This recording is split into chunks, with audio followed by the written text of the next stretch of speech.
here is a fact about you that should not make sense. You are a tropical animal. Your body was built for the heat of Africa. You have almost no fur. Your skin is thin. You sweat. A cooling system designed to shed heat, not hold it. By every rule of biology, you belong somewhere warm, and you should freeze to death in a real winter. And yet, 20,000 years ago, at the height of the last ice age, your ancestors were living in some of the coldest, most lethal environments this planet has ever thrown at a human being. Temperatures that could drop to 40 below, winds that could kill an exposed person in minutes, a frozen world where for months at a time almost nothing grew, a naked ape from the tropics, standing in the middle of an ice age. It should have been a death sentence. It wasn't. Not only did they survive, they thrived. They spread across frozen Europe and icy Asia and into lands buried under permanent snow. They walked willingly into the freezer, and they came out the other side as the ancestors of billions. So how? How did a furless, sweat-soaked tropical creature survive winters that would kill it in an afternoon? How did they get warm, get fed, and stay alive through months of darkness and ice with no heating, no supermarkets, and no modern gear of any kind? The answer is that they did something no other animal on Earth had ever done. And by the end of this video, I'll show you the single invention, smaller than your little finger, that may have been the most important survival tool in the entire human conquest of the cold.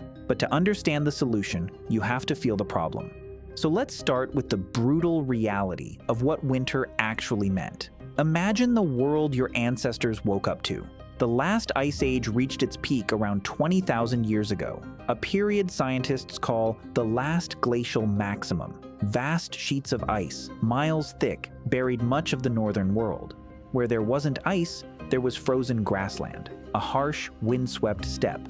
And winter on that steppe was a killing season. For months, the temperature stayed below freezing, sometimes catastrophically below. The ground turned to iron, water became stone, and the plants that fed people through the warmer months, the roots, the berries, the greens, simply vanished under snow and frost. There was almost nothing to gather, nothing to forage. Now put a human body into that world. Your body burns energy constantly just to keep your core at 37 degrees Celsius. In extreme cold, that furnace has to work overtime, burning through calories at a frightening rate just to keep you alive. So you need more food, more fuel, precisely at the moment when food is at its absolute scarcest. That is the trap. Winter demanded more energy from the body, while offering less of it from the land. Cold that could kill you in minutes, and starvation that could kill you in weeks. This is the wall that ancient humans had to climb, every single year, or die. And here's the crucial part. They could not climb it with their bodies, because evolution is slow. A polar bear took hundreds of thousands of years to grow its thick fur and its layer of blubber. An Arctic fox evolved tiny ears and dense insulation over countless generations. But humans did not have that kind of time, and we did not have that kind of body. We were, and still are, tropical apes. So instead of changing their bodies, ancient humans did something radical. They changed their world. They built their own warmth from scratch. And the very first tool in that survival kit was the oldest one of all: fire. Fire was the foundation of everything. Without it, none of the rest was possible. We tend to think of fire as simply warmth. And yes, on the most basic level, a fire is heat. In a frozen landscape, a hearth was a small pocket of survivable temperature, a place where a freezing body could thaw and a life could be saved. Around that flame, an ancient family could push back the killing cold, even if only within a few feet of the flames. But fire did so much more than warm the skin. Fire was a technology, and its uses stacked on top of each other in ways that made winter survival possible. Fire cooked food, and cooking was a revolution. Cooking breaks down meat and plants, making them far easier to digest and releasing more calories from every bite. In a season where every calorie was a matter of life and death, cooking squeezed more fuel out of scarce food. A cooked meal was worth more than a raw one. Fire also created light. In the depths of an ice age winter, the nights were endless and the days were short. A fire stretched the usable day, pushing back the darkness, giving people hours to work, to repair, to make tools, to stay together instead of lying helpless in the black. Fire kept predators away because the great beasts of the Ice Age, cave lions, hyenas, bears, feared the flames, and fire dried wet clothing and wet skin, which in freezing conditions was not a luxury but a lifesaver, because wet meant cold, and cold meant death. The control of fire was so central that it may be the single reason humans could live in the cold at all. But fire alone has a fatal weakness. It doesn't move with you, and in a frozen world, you had to move. to hunt, to travel, to survive. Which brings us to the invention that let ancient humans carry warmth on their own bodies: clothing. Now, here's where most people misunderstand ancient survival. When you picture a caveman, you probably imagine someone draped in a rough animal skin, a single hide thrown over the shoulders. And for a long time, that's roughly what humans had: simple skins wrapped or draped around the body. But a draped skin is not enough to survive an Ice Age winter. It flaps, it gaps. Wind cuts through the openings. Cold air pours in at the neck, the wrists, the waist. A loose hide might keep you comfortable on a cool evening, but it will not save you at 40 below with a screaming wind. To truly survive brutal cold, you need something far more sophisticated. You need fitted clothing, tailored clothing, multiple layers of fur and hide cut to shape and sewn tightly together, sealing the body against the wind, trapping a layer of warm air against the skin. You need essentially a portable version of the fur that evolution never gave us. And this is where ancient humans made one of the most underrated leaps in all of human history. They learned to sew. Think about what tailored fur clothing actually requires. You have to scrape and prepare the hides. You have to cut them into precise shapes. And then you have to stitch those pieces together with tight, strong seams. Seams that block the wind. To do that, you need a tool that can punch a hole and pull a thread through hide again and again with control. You need a needle, and not just any needle. A needle with an eye, a tiny hole to carry the thread. The eyed needle is one of the great unsung inventions of the human story.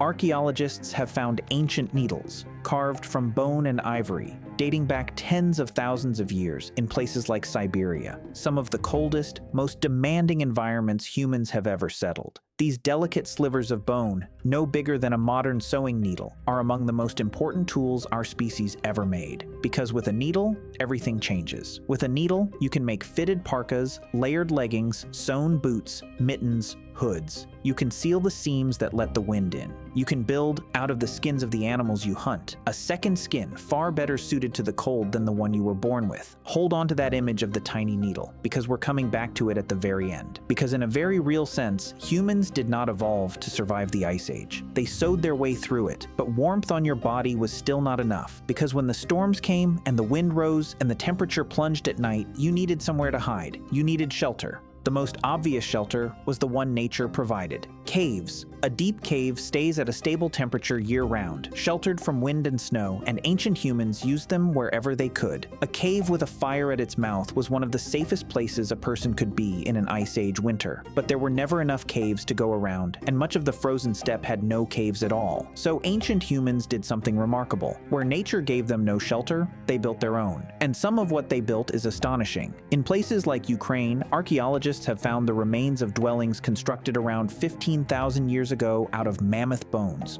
Not a few bones, hundreds of them. The tusks, the skulls, the massive limb bones of mammoths arranged into the framework of a hut, probably covered with hides and turf to create a solid, insulated, windproof home in a landscape with no trees and no caves. Picture that for a moment. A house built from the bones of the largest animals of the Ice Age, standing on the frozen plain, smoke rising from within. That is not the work of desperate primitive brutes barely clinging to life. That is engineering, that is planning, cooperation, and deep knowledge of the environment. Building a mammoth bone house is not something a scared animal does. It's something a highly intelligent, deeply social species does. Other shelters were lighter. Hide tents stretched over wooden or bone frames, portable enough to move as people followed the herds. Some were dug partway into the ground, using the earth itself as insulation against the wind. Each was a solution to the same problem: how to create a small, defensible pocket of warmth in a world that wanted you dead. So they had fire, clothing, and shelter. They could get warm, but warmth solves only half the problem, because you cannot burn fire for energy inside your own body. For that, you need food. And in an Ice Age winter, food was the hardest problem of all. Remember, the plants were gone. There was almost nothing to gather, which meant that winter survival came down, overwhelmingly, to one thing: hunting. Ancient humans in the cold became specialists at killing big game: reindeer, horses, bison, and the giants of the age, the woolly mammoth and the woolly rhino. These massive animals were walking mountains of survival. Meat, hide for clothing and shelter, bone for tools and building, and above all, something even more precious in the cold: fat. And here is a fact that surprises almost everyone. In an Ice Age winter, fat was more important than meat. This sounds strange, but it's a matter of hard biology. If you try to survive on lean meat alone, pure protein, with no fat and no carbohydrates, your body actually can't cope. Digesting large amounts of pure protein overwhelms the body and can lead to a dangerous, even fatal condition sometimes called protein poisoning or rabbit starvation, named because you can eat lean rabbit until your stomach is full and still be starving to death. To survive, ancient humans needed fat. Fat is dense energy, the richest fuel a body can get, and in the freezing cold, their bodies craved it. So they prized the fattiest parts of the animals they killed: the bone marrow, which they smashed bones open to reach; the organs, the fatty tissue. They weren't eating like modern people worried about their weight. They were hunting fat to burn as fuel against the cold, because fat was, quite literally, survival. But you cannot hunt every day in a blizzard, and a single mammoth is far more meat than a family can eat before it spoils, which forced ancient humans to solve yet another problem: how to make food last through the barren months. So they became masters of food storage. And in the Ice Age, they had an incredible advantage. The entire world was a freezer. They could cache meat in the frozen ground, in the permafrost, and it would keep for a very long time, protected from rot by the very cold that was trying to kill them. They dried meat and fish in the wind. They may have used cold pits and natural ice to preserve their kills. In other words, they turned the cold itself into a tool. The same freezing temperatures that made winter so deadly also let them store the food that got them through it. That is not luck, that is intelligence. Reading the environment and bending its own weapons to your survival. So now we have the full survival kit: fire for heat and light, tailored clothing for a second skin, shelter to hide from the storm, big game hunting for calories, fat as fuel, and frozen storage to make it all last. But there is one more piece, and it may be the most important of all, because none of this, not the fire, not the sewing, not the mammoth-bone houses, not the hunting, could be done alone. Winter survival was a team sport. A single human, no matter how tough, could not reliably hunt a mammoth alone. It took a coordinated group, working together, using planning and communication and shared knowledge. A single human could not gather enough firewood, prepare enough hides, build a shelter, and process enough meat all at once. It took many hands. And there was a simpler, more intimate truth too. Bodies keep each other warm. Huddled together in a shelter, sharing a fire, sleeping close under piled furs, a group of humans could survive a night that would kill any one of them alone. The band was the innermost layer of insulation. The people around you were, in the coldest sense, keeping you alive. This is why human cooperation may be our single greatest survival adaptation. Other animals faced the cold as individuals. Humans faced it as a unit, sharing food, sharing warmth, sharing knowledge passed down from the elders who had survived the winters before. The old man who knew where the reindeer crossed the river in the cold months, the old woman who knew which shelter held against the north wind, their memory was a survival tool as vital as any needle or spear. And that points us to the deepest truth in this whole story, the real reason a tropical ape conquered the Ice Age. Because think about what actually happened here. Every other animal that lives in the extreme cold survives because of its body. The polar bear has its fur and fat. The Arctic fox has its dense coat. These are biological solutions, written into their flesh over immense spans of time. Humans did none of that. Our bodies stayed tropical. We never grew the fur. We never evolved the blubber. Instead, we carried our adaptations outside our bodies, in our tools, our clothing, our shelters, our fires, and our shared knowledge. We didn't wait for evolution to give us a coat. We killed an animal and made one. We didn't wait to grow a warmer body. We built a warmer world around the body we had. This is what makes humans unlike anything else on Earth. Our real adaptation isn't a thick coat or a layer of fat. It's the ability to invent our way out of a problem that biology alone could never solve. And to do it in a single generation, not 1,000. Culture became our second, faster kind of evolution. And in the frozen wastes of the Ice Age, that culture was the difference between life and death. So, how did ancient humans survive brutal winters? They survived by refusing to be only animals. They took the fire and made it a home. They took the skins of the beasts they killed, and with a sliver of bone, sewed themselves a second skin. They stacked the bones of mammoths into houses on a treeless plain. They hunted the fat that fueled their bodies and let the cold itself preserve their food. And through all of it, they held together, sharing warmth and knowledge so that the group could survive what no single person could. They walked into the coldest, deadliest world their species had ever faced. A world that, by every rule of biology, they had no business surviving. And they made it home. And that tiny invention I promised you, smaller than your little finger. It was the humble-eyed needle. That unremarkable sliver of bone, threaded with sinew, is what let humans stitch fitted clothing tight enough to hold back a killing wind. Without warm clothes, no fire, and no shelter would have been enough to let people range across the open, frozen steppe. It's not the spear or the axe that conquered the Ice Age. In a very real way, it was the needle, a tool of survival disguised as a tool of sewing.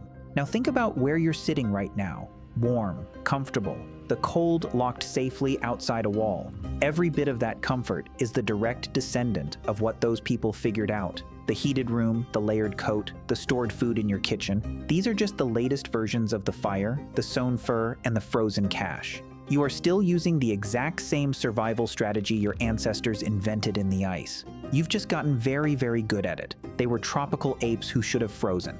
Instead, they built their way into the freezer and never left. And every warm winter night you've ever slept through is proof that their impossible gamble paid off. So here's my question for you. Of everything they invented to beat the cold, the fire, the clothing, the shelter, the hunting, the teamwork, which one do you think you could actually pull off if you were dropped into that frozen world with nothing? Be honest in the comments. I read every single one. I'll see you in the next one. Pay attention. You come from people who outthought the ice.